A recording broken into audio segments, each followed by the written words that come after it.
La noche en que todo empezó no se sintió como un comienzo. Se sintió como una obligación.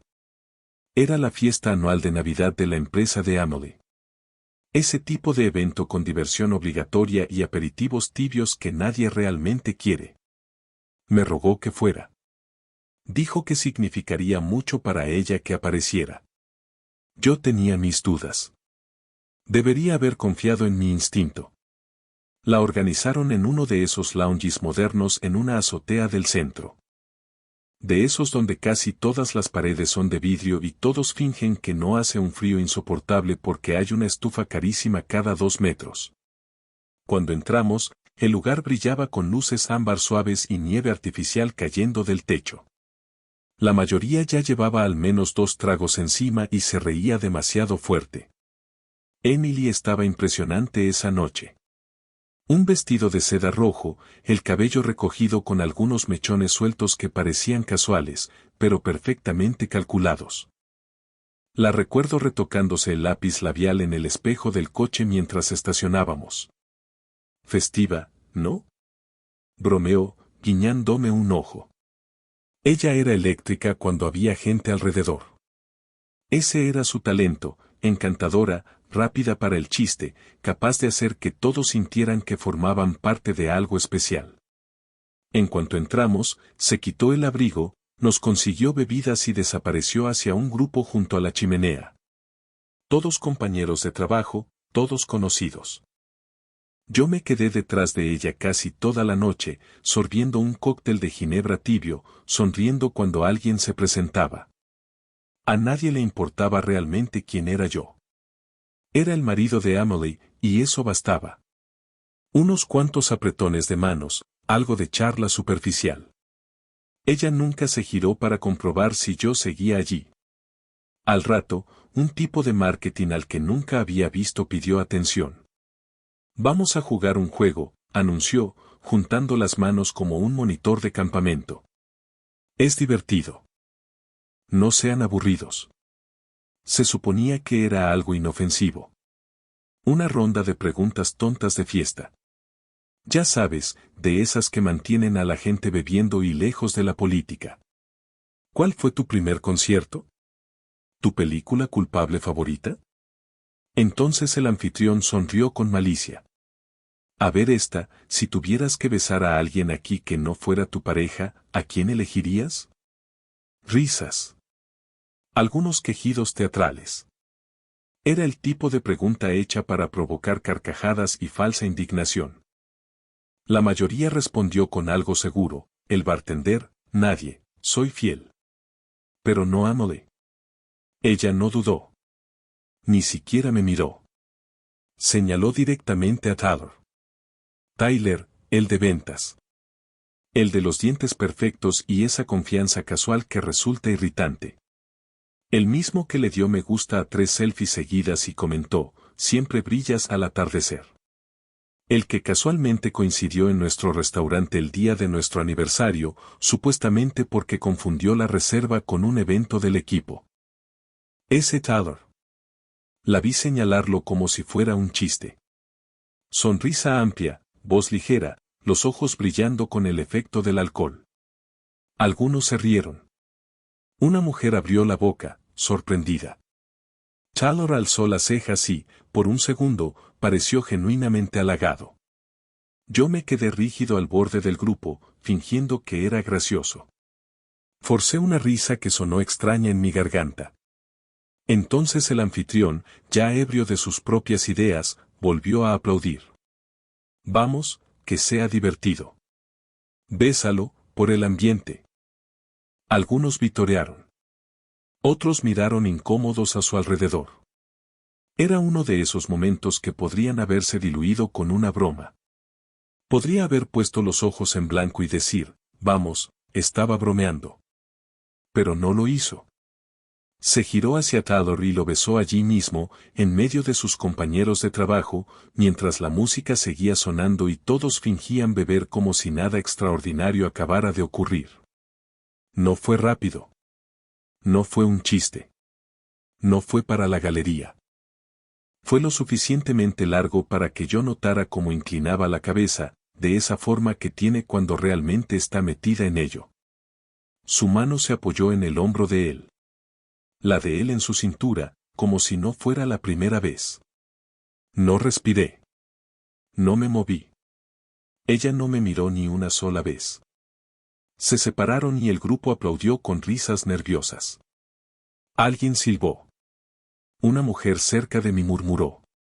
Bueno, eso sí que fue atrevido, y se rió como si fuera parte del caos navideño. Emily volvió a su copa, con las mejillas encendidas, disfrutando claramente la atención. Tyler se inclinó y le susurró algo que la hizo reír. Su mano rozó el brazo de él. Ni una mirada hacia mí. Yo era invisible. Y en ese instante, algo encajó dentro de mí. No fue un estallido, sino un movimiento lento, áspero, como un engranaje oxidado colocándose en su sitio dentro del pecho. No hice una escena. No alcé la voz. No lancé mi bebida ni exigí explicaciones. No había ninguna explicación posible. Ella ya había tomado su decisión. Así que me fui. Dejé mi vaso medio lleno en el borde de una mesa alta, me abroché el abrigo y salí del bar hacia la noche de diciembre. El frío me golpeó con fuerza, pero fue la primera sensación real de toda la velada. Las calles estaban cubiertas por nieve vieja, esa que no cruje, solo se derrite y se cuela en los zapatos, recordándote que sigues ahí. Esperé a que me llamara. No lo hizo. Supuse que notaría mi ausencia. Desaparecí durante 10 minutos. Ella no lo notó. Cuando llegué a la estación de tren, miré el teléfono una sola vez. Nada. Ni llamadas perdidas, ni mensajes, ni siquiera un signo de interrogación. Y, de alguna manera, ese silencio me dijo todo lo que necesitaba saber. Me desperté en el sofá de mi hermano la mañana después de la fiesta. Aún llevaba la misma ropa de la noche anterior. Mi abrigo olía a colonia barata y a ambientador con aroma a pino. Tenía la boca seca, pero no podía obligarme a beber agua. Me quedé allí, mirando el techo, sintiéndome vacío. No fue solo el beso. No exactamente. Fue lo que el beso confirmó. No la dejé por un juego estúpido de fiesta. La dejé porque ese momento, la forma en que lo señaló, la forma en que lo besó como si nadie más existiera, hizo que todo lo que yo había ignorado empezara a encajar. Todo lo que había minimizado, justificado o enterrado ahora me miraba de frente, desafiándome a seguir fingiendo. Y ya no podía. Ese día comencé a retroceder mentalmente, a revisar pequeños momentos, pensamientos fugaces que había atribuido a inseguridad o mala suerte. Pero ya no eran episodios aislados. Eran piezas de un rompecabezas. Y cuando empecé a unirlas, la imagen que apareció me revolvió el estómago. Empezó con el abrigo. 3 semanas antes, llegó tarde a casa después de una cena general del equipo. Llevaba un trench largo color camel, elegante, claramente caro. Y no era suyo. Recuerdo haberle preguntado medio en broma. ¿Abrigo nuevo? Dijo que no. Que había olvidado el suyo en la oficina y alguien le había prestado ese.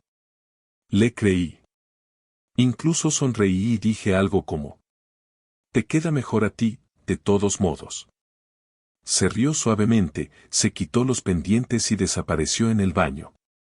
Más tarde esa noche, el abrigo seguía colgado junto a la puerta. Metí la mano en el bolsillo buscando sus llaves y saqué un recibo de un bar boutique que no conocía. 2 bebidas.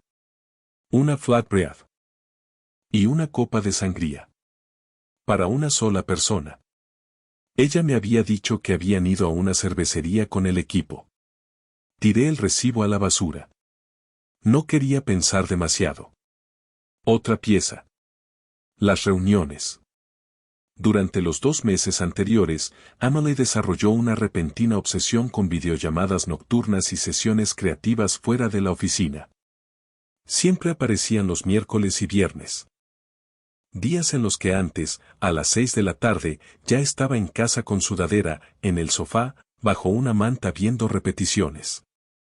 Ahora regresaba alrededor de las 9, a veces más tarde, con el cabello impecable y el maquillaje intacto. Al principio admiré su ética de trabajo. Dije algo tonto como: subiendo la escalera corporativa, ¿eh? Sonrió, me besó en la frente y fue directa a la ducha. A veces me ofrecía a llevarla. Siempre rechazaba la idea. No hace falta. Me voy con Becca o con Kira. Su tono era ligero, como si mi oferta fuera dulce, pero innecesaria. Cuando le escribía para saber cómo iba todo, respondía con mensajes cortos. Busy, RN. Hablamos luego corazón rojo. Ese corazón al final era como un punto final. Cerraba cualquier posibilidad de seguir preguntando. En ese entonces no le di importancia. Ahora no podía dejar de pensar en ello. Otra noche volvió a mi memoria. Me desperté cerca de las 2 de la mañana y al girarme noté que la cama estaba vacía. No solo vacía, fría. No había estado allí desde hacía horas. Me levanté adormilado, pensando que tal vez se había quedado dormida en el sofá. Pero no estaba abajo. Entonces vi la luz del pasillo filtrándose bajo la puerta del baño. Toqué. La abrió apenas, con gesto sorprendido. El teléfono aún en su mano. ¿Todo bien?, pregunté. Parpadeó. Dudó un segundo. Sí, perdón. No podía dormir. Me duele un poco el estómago. Asentí. Apagó la luz y caminó de vuelta a la habitación. Ahora recuerdo cómo miró por encima del hombro, como esperando comprobar si yo le creía. En ese momento le creí. Pero ahora no puedo dejar de preguntarme, ¿quién envía mensajes a las 2 de la mañana y sonríe mirando la pantalla? Las señales estaban ahí. No eran alarmas estridentes, sino advertencias suaves. De esas que solo oyes cuando estás dispuesto a escuchar. Incluso su relación con el teléfono había cambiado. Antes lo dejaba boca arriba sobre la encimera mientras cocinaba, o en la mesilla mientras hablábamos antes de dormir. Ahora siempre estaba cerca de su mano. Siempre boca abajo. Y nunca vibraba. Lo puso en modo silencio para que no nos distraiga. Una noche la molesté un poco. Un admirador secreto o algo así. Puso los ojos en blanco. Dios, últimamente estás tan paranoico. Fue la primera vez que usó esa palabra. Paranoico. Recuerdo perfectamente el tono. Cortante. Sin rastro de broma. Intenté reírme. Estoy jugando. Ella no rió. Es extraño cómo el cerebro conserva el tono mucho después de que las palabras se borran. Como si supiera que fragmentos importarán más adelante, incluso cuando tú no lo sabes. Luego estaban las fotos. Una semana antes de la fiesta, estábamos en el sofá mirando fotos antiguas en nuestro álbum compartido en la nube. Ella buscaba algo para publicar como throwback. Deslicé el dedo y vi una carpeta que no reconocía. Studio Christmas. Abrí la carpeta sin pensarlo demasiado. Solo había unas cuantas fotos. Instantáneas del equipo de su departamento, una borrosa de Taylor con un gorro de Santa y otra de Emily, copa de vino en mano, riéndose de algo fuera de cámara. Le pregunté cuándo habían tomado esas fotos. Hicimos una pequeña previa en la oficina, respondió rápido. Nada importante, solo pizza y un intercambio de regalos tipo amigo invisible. Le creí. Incluso apoyó la cabeza en mi hombro y dijo: Dios, extraño cuando todas nuestras fotos eran solo de nosotros. Ahora esa frase suena como un chiste que no entendí en su momento. No fue solo lo que hizo. Fue como, poco a poco, empezó a desvanecerse del encuadre de nuestra vida. Antes compartíamos todo. Las compras del supermercado, memes absurdos, planes improvisados para el fin de semana. Pero últimamente estaba callada, distraída. No fría, simplemente distante. Como si estuviera viviendo una segunda versión de nuestra vida en otro lugar y solo regresara cuando recordaba que, técnicamente, seguía casada. Llegaba a casa tarareando canciones que yo no conocía, riéndose de bromas que nunca escuché, mencionando historias internas del trabajo sin contexto, como si yo ya supiera de qué hablaba. Tyler empezó a aparecer cada vez más en sus relatos. Taylor intentó hacer malabares en la reunión hoy. Taylor volvió a traer esas Oreo raras de jengibre. Taylor está organizando la noche de karaoke del equipo. Al principio parecía inofensivo. Simple charla de oficina. Pero con el tiempo me di cuenta de algo, no sabía si ella alguna vez me mencionaba a mí en el trabajo. No de la forma en que hablaba de Taylor en casa. Todo era demasiado pequeño para confrontarlo. Demasiado fácil de descartar. Hasta el beso. Ese beso en la fiesta no fue una broma. Fue una bandera clavada en un campo de batalla del que yo ni siquiera sabía que formaba parte. Y ahora cada recuerdo que revisaba venía con un nuevo contexto. Como volver a ver una película y descubrir todas las pistas que pasaste por alto la primera vez. Esa noche me senté en la cocina de mi hermano mientras él y su novia veían televisión en la sala. Abrí una nota en blanco en mi teléfono y empecé a escribir todo lo que recordaba. Fechas, lugares, momentos, cosas que había ignorado. Era una lista que no quería hacer. Pero necesitaba verla. Necesitaba dejar de engañarme. Escribí. Abrigo que no era suyo, 28 de noviembre, cena estratégica con Taylor y compañía, volvió algo mareada, ninguna foto grupal. 3 de diciembre, mensajes a las 2 de la mañana en el baño, dijo que era dolor de estómago.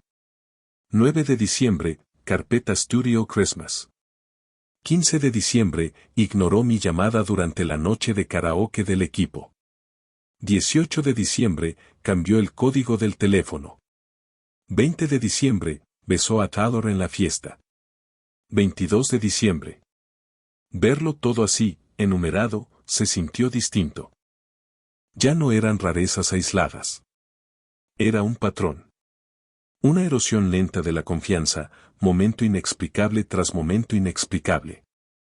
Y aún así, una parte de mí quería estar equivocado. Quería creer que estaba uniendo puntos inexistentes. Que era resentido, herido, dramático. Que tal vez solo se había dejado arrastrar por el estrés del trabajo o por las fiestas o por cualquier otra cosa en la que la gente se pierde. Pero entonces recordaba el beso. Y como no me miró. Y como nadie notó que me fui. Esa era la verdad, por más que intentara suavizarla. Al tercer día después de la fiesta, abrí nuestro álbum compartido en la nube. No tenía intención de buscar nada. Eso es lo que todavía me persigue. No estaba investigando. No estaba jugando a ser detective. Simplemente no podía dormir. Llevaba 3 días quedándome en casa de mi hermano. La habitación de invitados apenas tenía espacio para el colchón inflable y mi bolsa de viaje. Las paredes eran finas. Oía cada murmullo del televisor a través del suelo, cada tintineo del collar del perro cuando se movía en la noche. Estaba acostado, desplazándome sin rumbo por el teléfono. Ese bucle absurdo de noticias, correos, mensajes, otra vez noticias.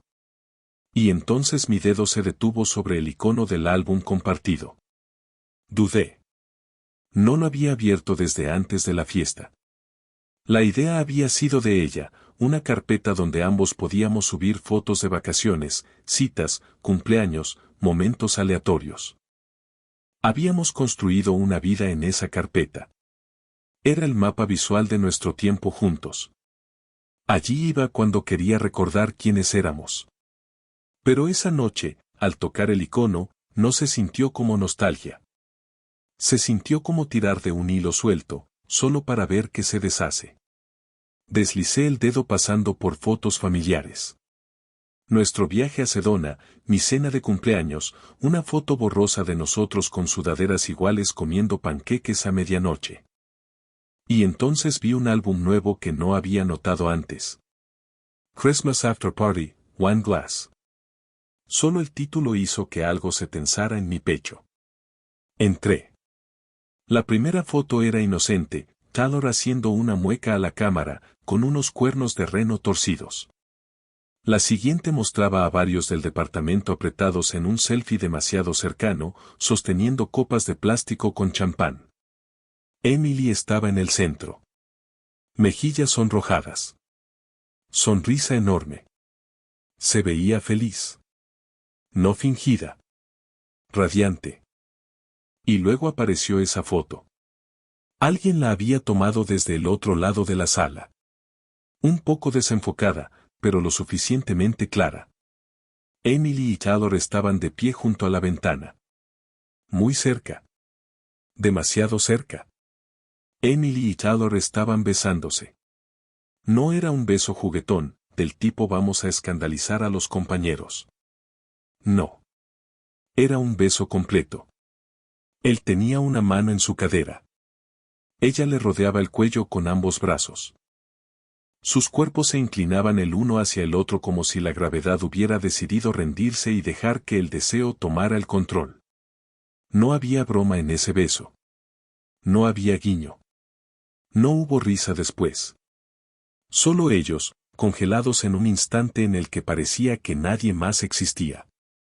Me quedé mirando la imagen durante un minuto entero. Mi pulgar flotaba sobre la pantalla como si tocarla pudiera quemarme. Hice zoom, aunque no lo necesitaba. Ya sabía lo que estaba viendo, pero alguna parte de mí necesitaba confirmarlo, asegurarme de que no era un truco de luz o un ángulo extraño. No. Era mi esposa.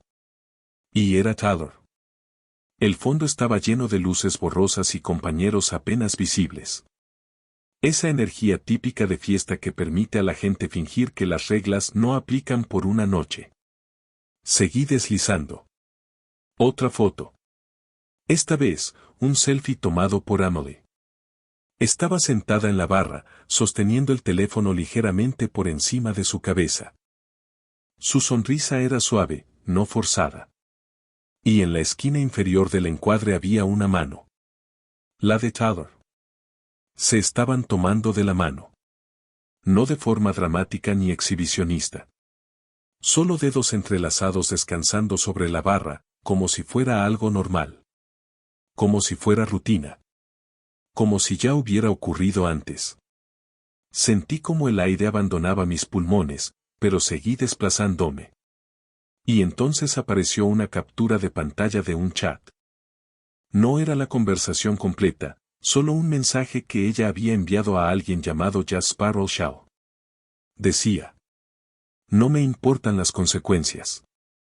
Fue la primera vez en mucho tiempo que me sentí viva. Eso era todo. Nada más. Bloqueé el teléfono.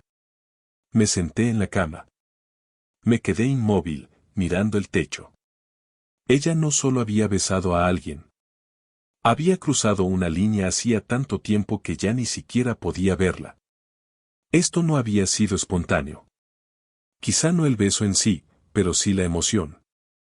La escapatoria. La indulgencia. La pequeña rebelión. Y yo, ya no formaba parte de la ecuación. Había dejado de preguntarse cómo me afectaría. Y eso fue lo que más dolió. No el beso. Ni siquiera las fotos. Fue la frase. Me sentí viva. Como si yo hubiera sido una tumba emocional de la que por fin logró salir. Como si nuestro matrimonio hubiera sido un coma del que despertó gracias a Taylor. Como si todos los recuerdos, el apoyo, los miles de pequeños esfuerzos, sostenerla cuando perdió su trabajo, cocinarle cuando tuvo gripe, animarla en noches interminables de entregas y plazos, no significaran nada porque yo no la hacía sentir viva. ¿La hice sentir qué? ¿Segura? ¿Estable? ¿Atrapada? Fuera lo que fuera, claramente no era suficiente. Esa noche tomé una decisión. Sin confrontación. Sin despedida dramática. Solo eliminación. Volví al álbum en la nube y pulsé el pequeño icono de configuración en la esquina superior derecha.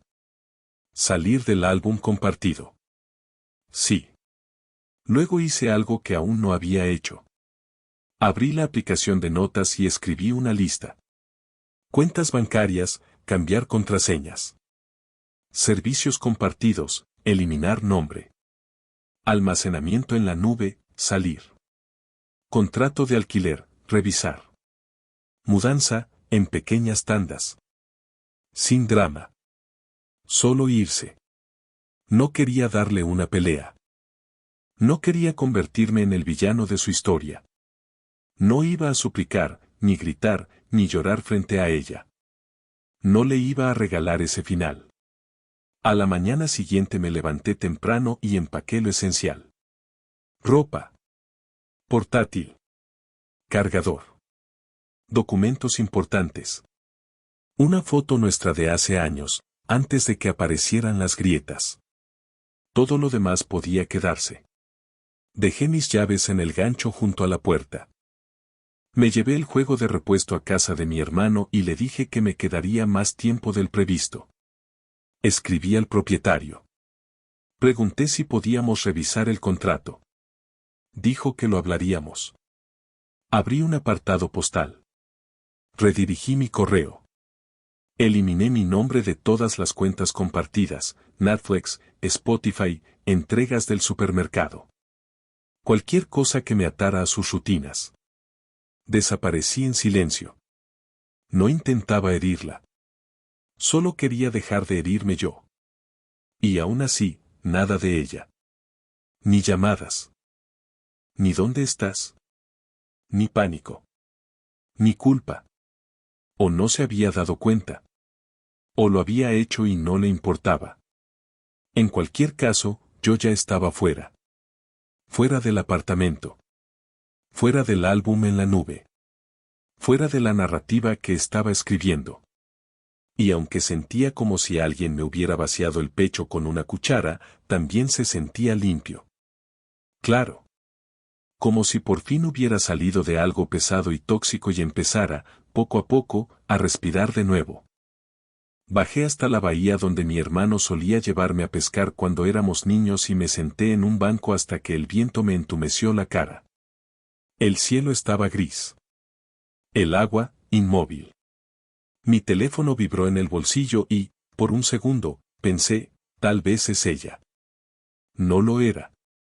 Solo una notificación promocional del banco. Apagué el teléfono y me quedé mirando los barcos balancearse en el puerto. Y por primera vez en meses, no estaba esperando nada. Solo observando. Dejando que la verdad se asentara. Dejándolo ir.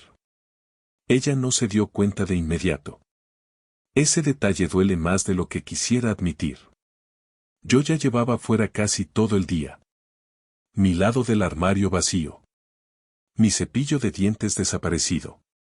El cargador de repuesto ya no estaba enredado junto a la cama. El apartamento estaba más silencioso de lo habitual. El apartamento estaba despojado de esas pequeñas interrupciones que yo causaba sin darme cuenta. Pero ella no notó nada de eso hasta que cayó la noche y la rutina exigió mi presencia. Ahí llegó su primer mensaje. ¿Dónde estás? Sin signos de puntuación. Sin preocupación. Solo confusión. Como si hubiera extraviado algo y esperara que apareciera por sí solo. Miré la pantalla desde la mesa de la cocina de mi hermano. El teléfono volvió a vibrar antes de que pudiera dejarlo. ¿Saliste? Otra pausa. Hola. No respondí. 10 minutos después empezaron las llamadas. Una tras otra, iluminando la pantalla. Mi nombre parpadeando como una advertencia que ella había ignorado durante demasiado tiempo. No contesté. No rechacé. Las dejé sonar hasta que el silencio regresó. Con el tiempo, el tono cambió. Por favor, responde. Esto no es gracioso. Di algo, al menos. Fue la primera vez que sonó inquieta. No culpable. No arrepentida. Solo incómoda ante la incertidumbre. Una hora después envió una foto. El apartamento vacío. Mi lado de la cama intacto. El espacio junto a la puerta donde solían estar mis zapatos, ahora desnudo. Texto debajo. ¿En serio, te fuiste por eso? Ahí fue cuando respondí. Un solo mensaje. Una sola frase. Cuando lo elegiste a él en ese juego, yo ya me había ido. Nada más. Sin explicaciones. Sin acusaciones. Sin emoción. Puse el teléfono boca abajo y salí a caminar. Cuando regresé, no había mensajes nuevos. Ni llamadas. Solo silencio. Un silencio pesado, como si del otro lado por fin alguien estuviera pensando. Al día siguiente mi hermano me dijo que ella había ido a casa de nuestros padres. No me sorprendió. Ese siempre había sido su movimiento. Escalar hacia afuera. Involucrar testigos. Convertir la confusión en un evento compartido.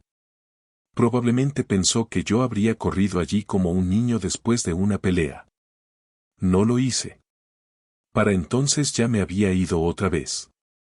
Esa mañana conduje 2 horas hacia el sur, dejando atrás salidas conocidas y ciudades que ya no tenían nada que ver conmigo. Encontré un pequeño estudio cerca de la bahía. Nada elegante. Solo una habitación, una ventana y la sensación de separación que necesitaba desesperadamente. Pagué el depósito en el acto. Ni siquiera negocié. Firmé mi nombre como si fuera la primera decisión real que tomaba en meses. Después cambié mi número. No la bloqueé. No quería el drama de eso. Simplemente eliminé la puerta. Esa noche, mi teléfono viejo vibró. El que todavía estaba vinculado a cuentas compartidas que no había terminado de desvincular. Llegó un mensaje desde su correo electrónico, no desde su número. Estás siendo dramático. Fue una tontería de fiesta. Me avergonzaste. No respondí. 1 hora después llegó otro correo. Mis padres no entienden qué está pasando, ¿puedes al menos hablar conmigo como un adulto? Nada. El tercer mensaje llegó poco antes de la medianoche. No sé por qué estás haciendo esto. ¿Podemos hablarlo? Ese casi funcionó. Casi. Pero entonces recordé la foto. Las manos. La frase sobre sentirse viva. Y cerré la aplicación. No apareció en el estudio. No sabía dónde estaba. No podía saberlo sin preguntar. Y preguntar significaba admitir que había perdido el control de la situación. Esa comprensión la golpeó más fuerte que cualquier discusión. Al tercer día, el pánico se transformó en otra cosa. Amigos en común empezaron a escribir. Oye, ¿qué está pasando? Emily está muy alterada. ¿Tuvieron una pelea? Di la misma respuesta siempre. Estoy tomando espacio. No dije que me iba. No hablé de divorcio. Solo espacio. Que ellos llenaran los vacíos como quisieran. No me estaba escondiendo. Simplemente ya no estaba disponible. Y por primera vez desde el beso, desde la fiesta, desde todos esos pequeños momentos que ignoré, me sentí firme. Ella eligió el caos. Yo elegí la distancia. Y la distancia, estaba aprendiendo, era una forma de paz. Tardó una semana en romperse el silencio públicamente. Los primeros días fueron tranquilos. O tal vez así lo sentía desde mi pequeño alquiler con un colchón en el suelo y una taza prestada para el café de la mañana. Me mantuve fuera de las redes sociales. Ignoré el algoritmo que aún pensaba que me interesaban el baby shower de la amiga de Emily o el nuevo logro profesional de Taylor. No quería actualizaciones. No quería contexto. Solo quietud. Pero la quietud nunca dura. Fue Jason, un amigo de la universidad que terminó trabajando en recursos humanos corporativos, quien rompió la calma. Me envió un enlace sin ningún comentario. Solo el enlace. Pensé que era un error o spam, pero lo abrí. Era un video. Formato vertical, calidad de teléfono, ligeramente tembloroso. La persona que grababa estaba detrás de la multitud, medio oculta tras un árbol de Navidad. Se escuchaba música amortiguada por los altavoces. La fiesta de fin de año en San Diego, el año pasado, supuestamente iba a ser especial. Jessica había estado hablando durante semanas de la fiesta anual de su firma de abogados. La más grande hasta ahora, decía.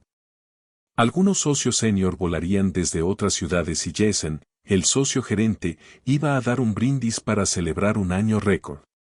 Dijo que quería que yo estuviera allí. Que significaría mucho para ella. Lo admito, yo no. No quería ir.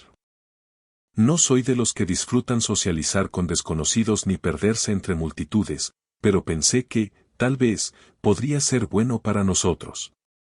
Últimamente estábamos distantes, como dos personas intentando hablar a través de una pared. Creí que estar a su lado, sonreír cuando hiciera falta, ser el esposo comprensivo, podría ayudar. Eso es lo que haces cuando estás casado, apareces. Incluso me detuve de camino para recoger el regalo que ella me pidió que llevara. Dijo que lo había olvidado en casa, algo para una rifa de la oficina. Estaba en una bolsa negra mate, cuidadosamente envuelto. No lo revisé. Ella dijo que estaba todo listo.